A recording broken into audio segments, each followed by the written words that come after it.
Gua pernah pas lagi sholat. Life does not. Oh my. Jadi gue punya kabar buruk. Per tanggal 27 September gue bakal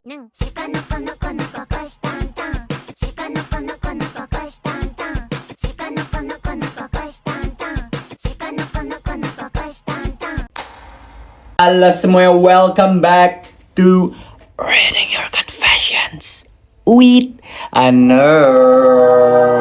Seperti yang kalian tahu, di sini gue bakal bacain pengalaman rahasia dan juga confession kalian yang paling aneh, paling bodoh, paling menyeramkan, paling menjijikan, atau apapun itu, secara anonim. Dan bagi kalian yang tertarik buat ikutan sharing cerita kalian, link ada di deskripsi video ini, atau enggak di bio Instagram gue juga boleh, terserah. By the way, kalian sadar gak? Gue pakai anting lain nih sekarang. Wih, keren kan hasil. Oke deh, tanpa berlama-lama, kita langsung lanjut. Temen gue pernah liatin E-nya di toilet selama 2 jam. Menarik. Ya, jadi awal yang bagus ya, teman-teman sekalian. Pertama, kenalin, nama gue Cherry dan gue mau ceritain pengalaman tentang temen gue. Nama dia Randy. Jadi ya, Randy itu pas awal kenalan sama gue sebenarnya normal-normal aja, Nul. Cuman makin kesini tuh dia malah makin kesana. Adalah satu kejadian di mana dia main ke rumah gue dan dia pinjam toilet gue, Nul. Pas gue tungguin, kok lama ya? Ya gue cek dong, takutnya kenapa-kenapa gitu. Gue ketok lah. Dan pas dia buka, gue lihat nya masih ngambang di toilet gitu, Nul. Gue coba nanya kenapa dia lama banget. Dia jawab, maaf ya, aku ngeliatin dulu. Soalnya enak aja baunya, terus kayak menarik. Karena gue kaget karena kayak apanya yang menarik. Dan gue langsung suruh dia pergi terus siram tuh toilet. Gue jijik banget, Nul, habis denger penjelasan dia. Besoknya gue mulai jauhin dia. Asli gue gak suka, Nul. Menurut gue itu ick banget. Padahal gue ngerasa kayak gue sama dia lumayan deket. Udah sih, Nul, segitu aja. Makasih, Nul, udah membaca cerita gua. Oke, awal yang sangat menarik ya teman-teman. Dan untuk Randy, saya ingat gua BPJS udah mulai nge-cover penanganan kesehatan jiwa. Coba lu cek. Hai Noel, jadi langsung to the point aja. Gua pernah pas lagi sholat. Life does not.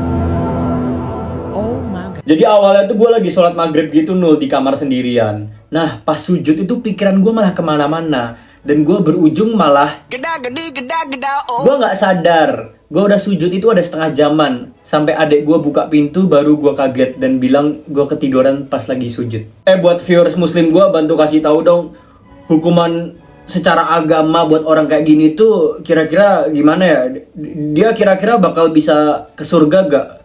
Kayak enggak ya guys ya, kayak enggak bisa ya guys ya. Ya lagian nih orang juga, kenapa harus pas lagi sholat? Kenapa enggak kayak lain waktu aja, jangan pas sholat.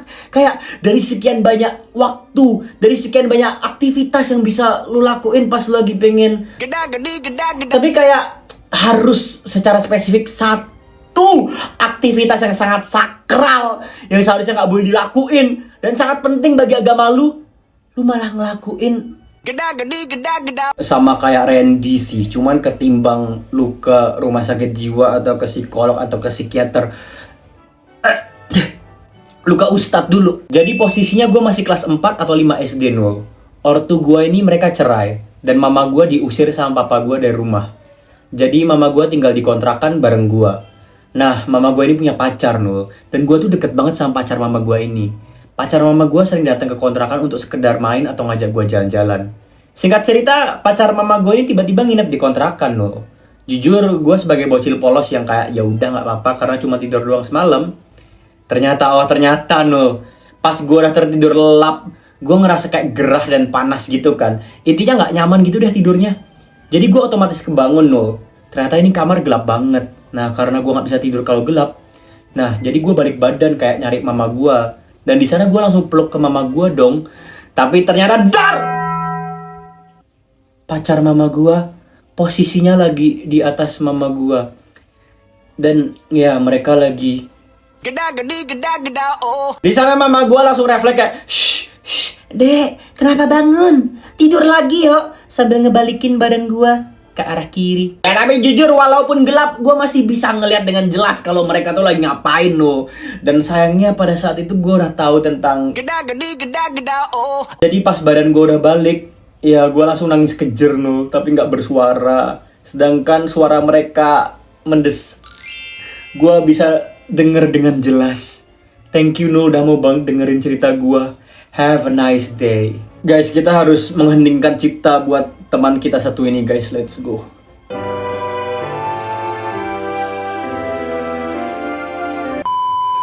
Halo Nul, aku mau cerita tentang suatu cerita yang menurut aku sedih sih. Nah, jadi pas itu aku sama keluarga lagi keluar kota buat ke rumah saudara. Kita lagi pesan makan di salah satu restoran fast food gitu Nul. Nah, aku disuruh milih makanan di menu buat saudara-saudara aku juga. Ya otomatis aku agak bingung dong Nul, karena aku nggak tahu mereka sukanya apa kan. Terus aku bilang, ada apa aja sih? Ya buat basa-basi gitu. Ibuku malah bilang, itu dilihat, buta ya kamu. Di situ aku kaget dan juga sedih banget Nul. Kayak padahal gue cuma basa-basi doang sambil milih. Terus aku juga sering dikatain goblok atau nggak pinter, nggak punya otak gitu. Jujur aku sedih dan takut. Apalagi kalau omongan orang tua, apalagi ibu, itu adalah doa kan. Kejadiannya udah setahun yang lalu Nul, tapi tetap membekas sampai sekarang. WKWKWK. Terus kalau aku ngelakuin hal yang gak dia pengen atau gimana gitu, dia pasti bakal bilang kayak, kamu masih kecil udah kayak gitu, nggak pernah nurut. Padahal dulu dia tuh nggak pernah kayak gini Nul. Pas aku remaja tiba-tiba dia selalu kayak gini. Aku jadi bingung aku harus apa dan sampai kapan dia kayak gini. Tapi nggak apa-apa, I still love you mom. Walaupun setiap hari nahan rasa sakit, nangis malam-malam tanpa ada yang tahu. Ya udahlah, gitu aja sih Nul. Makasih udah mau baca ceritaku. No. First of all, you don't deserve it. Lu nggak pantas buat dapet treatment kayak gitu. Tapi kalau menurut gua ya, gua asumsi aja ya. Dari yang gue bisa lihat sih kayaknya ibu lu itu dia lagi ngelakuin yang namanya proyeksi. Dimana mungkin dia dapat kayak perlakuan galak atau kayak dimarahin gitu misalnya di kantor atau sama bapak lu. Jadi dia ngeproyeksiinnya ke elu. Dia kayak nyalurin amarahnya itu bukan secara sehat tapi melalui hal yang tidak sehat, yaitu disalurin ke elu. Makanya elu terus yang jadi emotional baggage-nya dia. Emotional apa samsak. Menurut gua ibu lu masih very bocah sih, itu immature banget. Harusnya seorang ibu nggak kayak gituin anaknya sih. Tapi you're doing so amazing, you're doing great. Semoga ibu lu nggak kayak gini terus-terusan dan kiranya lu bisa bertahan terus sampai ibu lu, ya amin, bisa berhenti. Oke? Semangat. I know gue cewek dan gue masih kelas 10 SMA. Di sini gue cuma mau ngasih tahu kalau ketek gue tuh bau banget Nul. Gue juga bingung kenapa bisa bau gini. Gue udah nyoba pakai produk yang ngeklaim bisa nahan bau ketek. Dari yang puluhan ribu sampai ratusan ribu. Tapi nggak ada yang mempan satupun. Ketek gue tetep bau banget Nul. Gue malu sama diri gue sendiri. Gue selalu ngehindar ketika ada yang deket sama gue. Karena gue takut mereka nyium bau ketek gue. Gue tipe orang yang gampang banget keringetan. Jadi ketek gue tuh gampang bau gitu Nul. Kalau di sekolah jam 8 pagi aja, ketek gue udah bau Nul. Saran dong deodoran apa yang bisa nahan bau ketek gue ini. Gue udah coba pakai Persiperan, Pexipex, Tawas, dan lain-lain. Tapi nggak ada satupun yang bisa nahan bau ketek gue ini Nul. Saran banget please, gue butuh banget. Shit, gue nggak bisa bantu dah karena secara personal gue bukan tipe orang yang gampang bau badan dan gue nggak pernah kayak bau badan gitu. Tapi menurut gue kalau emang udah separah itu, lu harus konsultasiin ke dokter spesialis sih, kayak spesialis kulit gitu misalnya. Tapi kalau misalnya teman-teman sekalian ada yang punya ide atau kayak saran buat orang ini, bisa bantu tulis di kolom komentar ya guys ya. Hai Bang Nul, aku cowok, sekarang aku 15 tahun. Aku pernah nih pacaran virtual sama cewek yang umurnya jauh di atasku, yaitu umur 29. Really, nigga? Aku tahu aku itu salah dan aku sadar. Tapi dia tuh memperlakukan aku seperti anak sendiri Nul. Kayak nanya keseharianku, apa aja yang terjadi hari itu, kayak sangat ibu banget. Aku pengen banget digituin, soalnya mamaku seperti nggak nganggap aku. Jadi ya aku nempel banget sama kakak ini. Nah ada beberapa hari dia nggak balas chatku sama sekali. Di situ aku kayak kepikiran gitu. Aku spam teks dia, spam call dia dan lain-lain. Tapi akhirnya dia cuma bilang, bukan kamu aja yang punya masalah. Habis itu aku kirim dia foto. Sorry disclaimer, self harm aku. Kamu kan janji mau jadi mama online aku. Lalu dia bilang aku orang gila dan aku diblokir. Aku cari yang begitu di mana lagi ya Nul? Aku pengen banget disayang gitu. Aku pengen banget ditanyain keseharianku. Aku sekarang lagi nyari-nyari yang kayak dia, tapi bakal susah banget cari yang nggak meminta hal mesum. Oh iya, by the way, aku pacaran sama kakak ini nggak ada hal-hal mesum sama sekali. Cuman seperti hubungan ibu dan juga anak, tapi virtual. Dia juga punya pacar seumuran dia, tapi aku nggak masalah kalau diselingkuhin. Aku cuman mau diperhatiin aja. Bacain please, siapa tahu ada yang mau mengganti sosok ibu untukku, hehehe. Sorry, I'm desperate. Ya, satu hal yang pasti, lu punya mommy issues. Tapi menurut gua, cara yang lu lakuin itu bener-bener nggak sehat. Karena kalau lu kayak gini terus lama-kelamaan, lu bakal bener-bener dependent sama orang tersebut, sama orang yang lu jadiin sosok ibu. Karena kalau misalnya hal ini berlangsung terus-menerus, hidup lu bakal disetir sama dia. Kalau misalnya lu ketemu sama orang yang kebetulan jahat atau nggak bener gitu. Kayak yang lu bilang, lama-lama kalau lu udah terlalu ngelekat sama orang tersebut, bisa aja awal-awal mereka nggak minta kayak hal-hal mesum gitu, tapi bisa-bisa nanti bakal ke arah sana. Dan lu masih minor. Dan kalau lu nggak minor pun juga nggak boleh sebenarnya, tapi lebih parah lagi karena lu minor. Jadi please, for now, lu jangan cari yang kayak gitu. Lu jangan cari sosok ibu online atau apapun itu. Jangan, itu bahaya banget. Tapi bukan berarti gue nggak ngevalidasi permasalahan lu atau kayak isu lu saat ini. Maka dari itu gue nyaranin lu untuk pergi ke psikolog. Serius, itu bisa dibicarain. Dan gue tahu gue ngomong kayak gini kayak sok tahu banget, kayak emang bisa ya. Tapi nggak ada salahnya. Lu mending coba ke psikolog dulu. Oke? Semangat ya. Mau tahu gak Daddy Noel? Di sebelah provinsi Kalimantan Timur ada negeri Sabah miliknya Malaysia. Di Sabah, arti Toto adalah alat pribadi cewek yang di bawah. Gue adalah salah satu fans lu dari Sabah, Nul. Makanya pas gue ngeliat video lu, terus lu sebut-sebut Toto, mak gue itu kayak langsung ngeliat gue dengan tatapan kasar, lalu nyuruh gue lihat video lain. Tante, Toto itu ini anak gue, dia bukan yang aneh-aneh. Tapi nggak salah sih, video gue itu agak aneh. Jadi ya nggak apa-apa sih, suruh anak lu nonton yang lain aja. Video gue emang agak gimana gitu, gue harus akuin. Hai Nul, dari awal dulu mama gue tuh selalu percaya sama yang namanya dukun. Pokoknya kayak disembah gitu loh Nul. Gue juga heran kenapa segitunya. Oh iya, by the way, gue Islam. Dan di Islam kita nggak boleh percaya sama yang namanya dukun atau apalah. Tapi bukan di situ soalnya. Persoalannya, awal-awal tuh sebenarnya masih baik-baik aja, Nul. Palingan kalau ke dukun cuma dikasih air buat diminum, katanya supaya penyakit pada sembuh. Tapi ya dari dulu gue nggak percaya meskipun gue tetap minum tuh air. Soalnya kalau kagak, mama gue bakal ngamuk parah. Oh, dan by the way, dukun yang didatengin mama gue nggak cuma 1 atau 2 doang. Tapi udah banyak banget. Sampai dimana dia ketemu sama nih satu dukun, Nul. Ini dukun tuh menurut gue agak-agak sumpah. Masalahnya dia bilang ke mama gue kalau di rumah kita itu ada yang maha kuasa. Atau ada Tuhan gitu, Nul. Dan yang parah itu mama gue percaya, Nul. Dia sampai motong ayam lebih dari 100. Dan yang dibolehin cuma motong ayam putih sama hitam. Nggak boleh ada warna lain. Karena disuruh sama itu dukun. Pokoknya banyak hal-hal di luar nalar yang dibilang. Dan di keluarga gue nggak ada satupun yang percaya. Kecuali mama gue. Jujur gue ngerasa itu udah termasuk agama sesat sih, Nul. Cuman mau gimana lagi, mama gue nggak mau denger siapapun. Bahkan papa gue sendiri. Jangankan papa gue, ibunya sendiri aja nggak didengar, Nul. Dan soalnya tentang yang Tuhan yang gue maksud tadi, itu ada di kamar. Dan pas di depan kamar orang tua gue, di situ kayak tempatnya bener-bener serem banget, Nul. Kayak dilapisin pakai kain putih dan tiap sore bakal dinyalain lilin sama dibuatin kopi 4. Gue juga nggak tahu tujuannya apa. Tapi harus gitu tiap sore. Pokoknya berasa lagi nyembah Tuhan. Kenapa gue bilang nyembah Tuhan?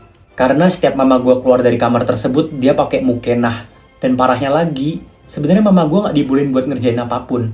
Kayak dia gitu Tuhannya. Pokoknya nggak dibolehin apapun. Bahkan buat minta tolong bukain penutup botol pun nggak boleh, Nul. Banyak banget aturan-aturan gak masuk akal yang dibuat gitu. Padahal dulu gak kayak gini, Nul. Malahan dulu hampir semua kerjaan rumah mama gue yang handle. Tapi sekarang masak pun dia gak mau. Dan karena itu gue terpaksa gak lanjut kuliah karena harus ngurus rumah dan nemenin mama. Ya sebenarnya masih banyak hal lain yang lebih parah. Cuman sampai sini aja.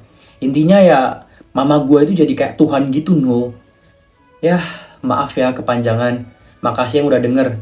Jangan lupa makan anak-anak. Itu gila dah. Itu gila banget. Gua beneran nggak tahu. Gua nggak tahu harus ngomong apa ini sekarang. Tapi kayak menurut gue itu gila banget dan itu kacau banget, men. Gue bingung dari awalnya nyembah Tuhan-Tuhanannya itu, terus sampai tiba-tiba nyokap lu sendiri yang jadi Tuhan. Kayak nggak dikasih ngapa-ngapain harus kayak disembah dan sebagainya. Sampai lu gak kuliah. Wah itu keterlaluan banget sih men. Itu ibu lu harus diteleponin ke mana gitu. Antara ke rumah sakit jiwa atau ke apalah yang berhubungan dengan keagamaan. Pokoknya lu harus selamatin dia sih itu sebelum terlambat. Jadi ceritanya nih beberapa waktu yang lalu gua sama cowok gua liburan ke Bali. Kita berdua emang udah ngerencanain buat party abis-abisan, jalan-jalan ke klub dan minum yang banyak. Gue gak nyangka kalau malam itu bakal berubah jadi salah satu pengalaman paling memalukan dan paling hancur dalam hidup gue. Ya intinya pas subuh, setelah muter-muter di beberapa bar di Seminyak, kita akhirnya mutusin buat stay di satu klub yang lagi rame banget, yaitu La Favela. Musiknya asik, minumnya ngalir terus, dan gue sama cowok gue bener-bener udah mulai hilang kontrol nul. Kita berdua minum tanpa henti, dari koktail sampai shot entah apapun itu. Rasanya seru banget, kayak gue lagi di dunia lain. Dan semuanya perfect.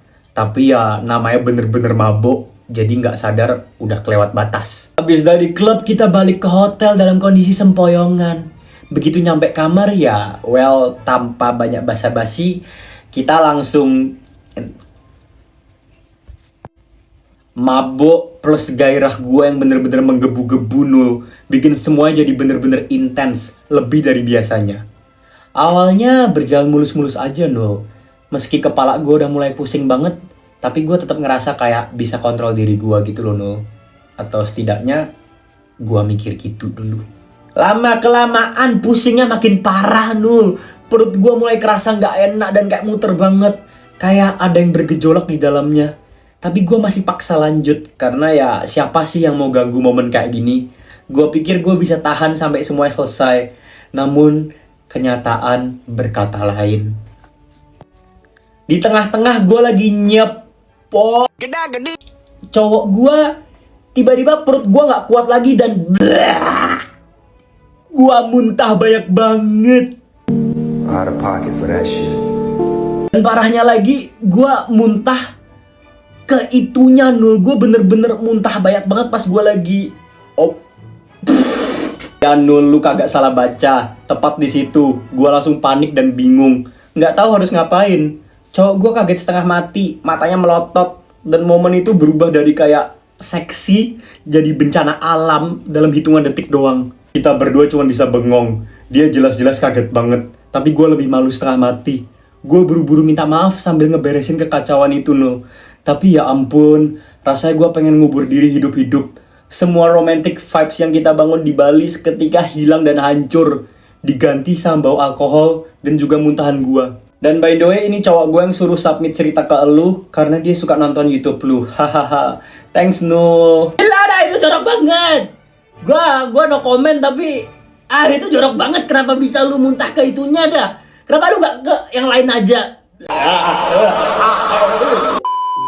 Oke, udah selesai cerita buat hari ini. Thank you buat kalian semua yang udah nonton sampai habis. Nonton sampai di titik ini. Dan buat kalian semua yang udah nonton sampai habis, boleh dong coba kalian komen Toto cantik, biar gue bisa tahu kira-kira siapa aja sih dari kalian yang udah nonton sampai habis. Dan jangan lupa buat like, subscribe, nyalakan bel notifikasi, share video ini ke semua teman dan saudara kalian. Sekian dan sampai jumpa. Sampai bertemu di episode berikutnya. Bye bye bye bye bye bye bye bye bye bye bye.